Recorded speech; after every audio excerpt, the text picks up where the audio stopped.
What's up, guys? It's the Armed Educator here, and I wanted to pitch something to you guys. You see, I work in public education. I also have a deep love and respect for the Second Amendment. And I also know that school shootings are a reality here in the United States. To me, one of the easiest solutions for preventing school shootings at schools is to allow staff members to carry their firearms on campus. So today, I wanted to share my thoughts on smart and comprehensive ways that we can implement this policy in our schools. If you guys have any other thoughts or ways of improving this policy, please let me know in the comments. This proposal is meant to be a sort of middle ground for those who want to protect kids with laws and those who want to protect them with guns. There will be things on this list that 2A absolutists will disagree with. There will probably be a lot of things that anti-gun people will disagree with. This video is supposed to be an olive branch, if you will. We both want to protect kids, and this proposal is designed to do just that. Well, let's get started on a proposal for arming teachers. First off, I want to clear the air in regards to 3 common misconceptions when people claim that they want to arm teachers. The first being that we want to give every single teacher a gun and call it a day. We won't consider whether they want the gun or not. They have no say in the matter. It's to be armed or leave the profession entirely. That is definitely not the case. As with carrying a firearm in public, it is always a personal choice. I choose to carry a firearm 90% of the time that I am out in public. No one, and I mean no one, forces me to carry. The same principle applies to arming teachers. The second misconception is that we only want to arm teachers. Schools are made up of administrators, custodians, teachers, cafeteria workers, and more. A policy like this shouldn't be excluded only to teachers. The fact of the matter is that having only teachers armed leaves key places vulnerable. We have seen in school shootings in the past that having a single armed guard on the other side of the school doesn't do anything in regards to stopping a threat. And finally, the last misconception is probably the most common. This will be a free-for-all. Any teacher can bring their gun in. There's no restrictions whatsoever in regards to who can actually have their guns on campus. I have looked at several school districts who have adopted policies that allow teachers to carry on campus. A vast majority of them require the teachers to not only have a license to carry in their state, but also they must be approved by their school boards to bring their guns on campus. With those 3 misconceptions out of the way, let's dive into my proposal for arming teachers. The first thing I want to establish are the requirements that will be placed on a school staff in order for them to be permitted to bring firearms on campus. To be perfectly honest, I personally wouldn't want to have every single one of these requirements. My permission to carry is the Second Amendment, period. However, I highly doubt that placing 0 restrictions would fly in today's culture. So these requirements should be seen as an olive branch to those who are more hesitant to allow school staff to be armed on campus. The first and most simple requirement should be that staff members who want to carry must be licensed to carry a firearm in their state. This requirement should apply even in states that have implemented constitutional carry, like my home state of Texas. Why would I want teachers to be licensed to carry first? Well, for starters, school staff are public employees who are required to have training and certifications to even do their job in the first place. In order for me to teach social studies at my high school, I have to be certified by the Texas Education Agency to teach social studies. The same logic should apply to teachers who want to take on the ultimate responsibility in order to protect their students. Now, this logic might seem contradicting to my views on constitutional carry, but it actually does not. When people carry in public, it is for the defense of themselves or their friends and family. When staff carry on campus, it is to protect students placed in their charge by the state. The state and its actors should have more limits than the people. The benefits of requiring teachers to obtain licenses to carry would be the education and the training that comes with it. Me personally, I still went out to get my LTC in Texas after constitutional carry passed, mostly because I value the education that I would receive while obtaining it. The second benefit is the peace of mind it would give to the general public. People with licenses to carry are significantly less likely to be convicted of violent crime than those who are unlicensed. In Texas, there is a 4-hour-long education portion, a 4-hour-long range training portion, fingerprinting, background checks, all required to earn your LTC. Most states post-Bruin have a similar system that operates on a shall issue basis, even if they are borderline defiant of Bruin. I'm looking at you, New York. The next requirement that I would like to discuss is additional training, whether it be conducted by the local police department, a firearms instructor, etc. It would bode well for the teachers and the staff. What would I want to be covered in this training? Well, the most important topic should be defending a static position. I will discuss why more later on. Some CQB stuff could be discussed, as well as finding and distinguishing the difference between cover and concealment, but the main gist of it should be static defense. I'm not former SWAT or LEO or military, so forgive me for failing to use any proper terminology. I'm just a teacher who wants to protect his students.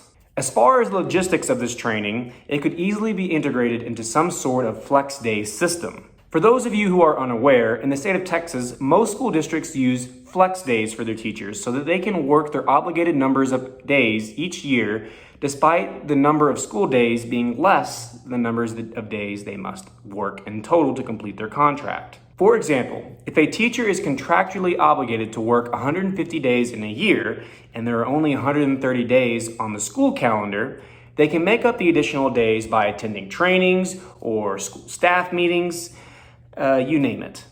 I'm not sure how other states do their contracts, but that is my experience here in Texas. These flex days are the perfect opportunity for teachers to receive their additional training to carry on campus. Most of the time, teachers attend meetings that are borderline pointless.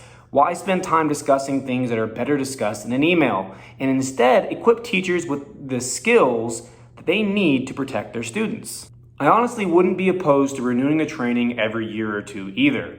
I am required by state law to renew certain trainings periodically in order to teach. It wouldn't hurt to do the same thing for carrying on campus.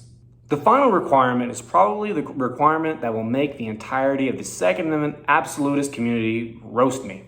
But here it goes. The school staff members must also receive approval from the school board. Before I explain my reasoning, let me remind you that I do not believe that there should be any requirement to carry on campus. But per Heller, some reasonable restrictions can be implemented. I also recognize that completely unrestricting campus carry is never going to happen. Plus, I'm trying to reach some common ground with those who are opposed to the idea. So why should teachers get approval from the school board? Well, the school board approved the teacher to be hired in the first place.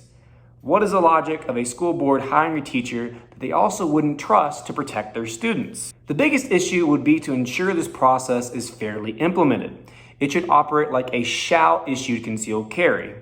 If the teacher or administrator or what have you went through the process in the training, they should be approved no matter what. So those are the requirements. What about the manner in which school staff should actually carry? What would having armed staff actually look like? Well, the goal is that from the outside looking in, it should look like business as normal. Contrary to popular opinion, the best and safest place for a firearm is to be directly on the staff member's person. The gun should be retained in a holster that is worn by the school member. I do not believe the gun should be left in a gun safe. If a gun is needed, it should be readily accessible. To those who aren't comfortable with staff concealing their firearms, keep in mind that they have already obtained their LTC and has also undergone more extensive training. Some people like the idea of requiring gun safes for those who are permitted to bring firearms on campus. I see your point, but with the training and the fact that any moment could call for the deployment of a concealed handgun, it is better to have it on you and not need it than to need it and not have it on you. As far as what the teachers should actually carry, I believe that it is best for teachers to supply their own firearms, ammunition, and retention devices. I do not like the idea of issuing firearms to the teachers. I carry Smith & Wesson Shield Plus, and I would not be happy if someone forced me to carry a Hellcat or any other firearm I don't actually own. The best firearm for a teacher to have in this situation is the one that they have personally trained with and are confident with. The Shield Plus fits great in my hand, and I gotta say, I'm pretty comfortable with it. The next part of this proposed policy is perhaps one of the most overlooked aspects of allowing staff to carry on campus. Who all should know who is armed? Well, I think that only the staff member's supervisor and their supervisor, and so on and so forth should have the knowledge of the staff member carrying on campus, as well as any school resource officers and maybe the local police department as well. It shouldn't be disclosed to the students or parents, and it definitely should not be disclosed to the public either. As for my reasoning, public knowledge of who is carrying would just be setting the staff member up for failure. The tactical advantage of concealed carry is immediately lost when everyone knows that they are carrying concealed. On top of that, you would also be placing a huge target on the staff member's back that no gun owner wants, and that target will follow them both on campus and off campus. But should the general public know that there is armed staff on campus? Absolutely. Think about it. What sign will deter the next school shooter? This or this?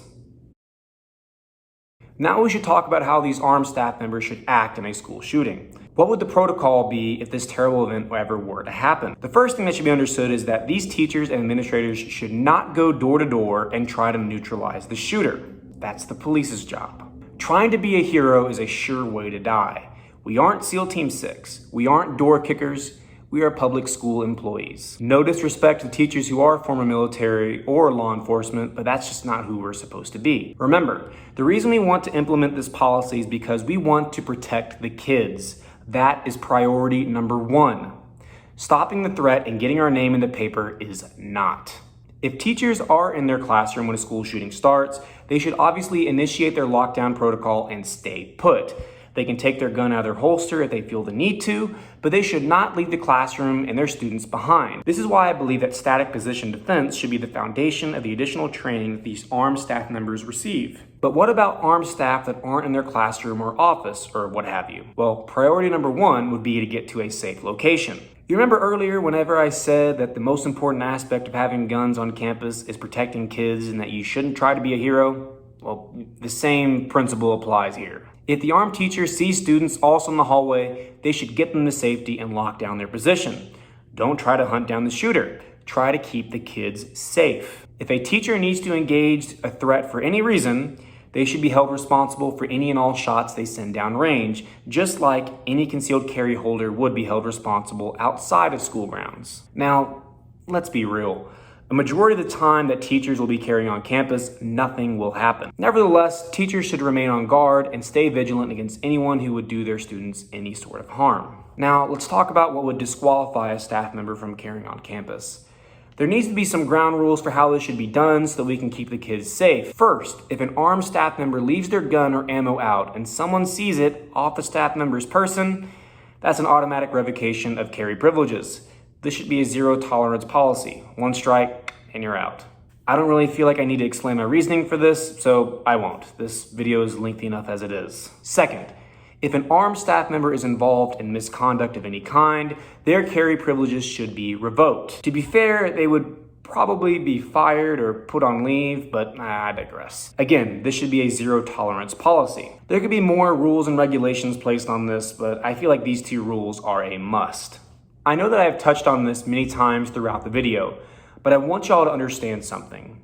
The purpose for having teachers carry on campus is to protect the students. At my current school district, there is no pathway to carry on campus. Yet, in our emergency protocol papers, they tell teachers that we are to defend our location and to use physical force using any weapons available, such as furniture. Yes, furniture. Why don't we equip teachers who are willing with the best tool possible to defend their students? We hear all the time from the anti-gun crowd that they advocate for their gun laws if it just saves one life. Well, I'm going to copy their rhetoric. If having armed staff members on campus saves just one life, why are we so opposed to it? Anyway, I hope that you guys enjoyed this video. I have some great ideas for some future content, so if you guys enjoyed this video, please hit like and subscribe so that you can catch all future videos. Until next time, I want you guys to remember to stay armed and stay educated. Thanks.